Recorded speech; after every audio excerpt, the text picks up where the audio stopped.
નમસ્કાર દર્શક મિત્રો, ગુજરાત ડિવિઝન ન્યૂઝમાં આપનું હાર્દિક સ્વાગત છે। સમાચાર આજરોજ દાહોદ કલેક્ટર ઓફિસ ખાતે અમેરિકા ભારત વચ્ચે થયેલ ટ્રેડ ડીલ રદ કરવા બાબતે આવેદનપત્ર આપવામાં આવ્યું। ભારત સરકાર દ્વારા કરવામાં આવેલી અમેરિકા સાથેની ટ્રેડ ડીલથી ભારત દેશના ખેડૂતો જેઓ કપાસ તેમજ વિવિધ પ્રકારના પાકો પાકી કાચા માલનું ઉત્પાદન મેળવી રહ્યા છે, તેમજ પશુપાલન, ડેરી ઉદ્યોગ, ટેક્સટાઇલનો હીરો ઉદ્યોગ સહિતના અનેક ક્ષેત્રોના ભવિષ્ય આવનારા દિવસોમાં જોખમમાં મૂકવામાં આવ્યું છે। ડેરી ઉત્પાદનને ઝીરો ઇમ્પોર્ટ ડ્યુટી સાથે ભારતને આયાત કરવાની છૂટ આપવામાં આવે તો ભારતના પશુપાલકો માટે ઘાતક સાબિત થઈ શકે છે।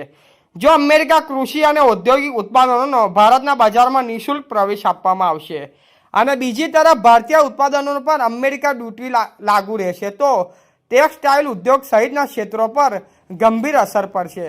ભારત સરકાર ટ્રેડ ડીલની તમામ વિગતો પારદર્શક રીતે જાહેર કરી રહી નથી, જ્યારે અમેરિકાના કૃષિ મંત્રીએ ખુલ્લેઆમ નિવેદન આપ્યું છે કે અમેરિકા ખેડૂતો અને પશુપાલક માટે વિશાળ ભારતીય બજારોમાં ખોલવામાં આવ્યું છે।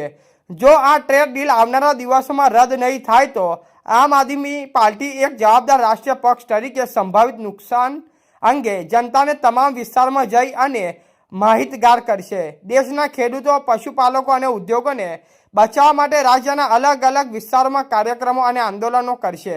દેશના સાર્વભૌમ હિતનો ગીરવે મૂકવા જેવા કોઈપણ પગલાં સામે લોકમત ઊભું કરવામાં આવશે અને ખેડૂતોના હિતોની રક્ષા માટે મજબૂતાઈથી આવનારા દિવસોમાં લડત લડવામાં આવશે। જે બાબતે આજરોજ દાહોદ આમ આદમી પાર્ટી દ્વારા ટ્રેડ ડીલ રદ કરવા આવેદનપત્ર રાકેશ બારિયા, દાહોદ જિલ્લા પ્રમુખની આગેવાનીમાં આપવામાં આવ્યું છે। રિપોર્ટર વાદી બરવતસિંહ, લીમખેરા, દાહોદ।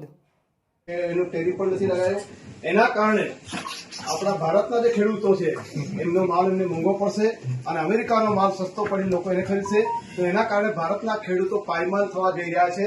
એનો આમ આદમી પાર્ટી સખત શબ્દોમાં વખોડી કાઢે છે અને અમે આવેદનપત્ર આપને આપીએ છીએ એ સરકાર સુધી પહોંચાડો અને આજે ભારત અને અમેરિકા વચ્ચે જે ટ્રેડ ડીલ થઈ છે એને રદ કરવામાં આવે એ અમારી માંગણી છે।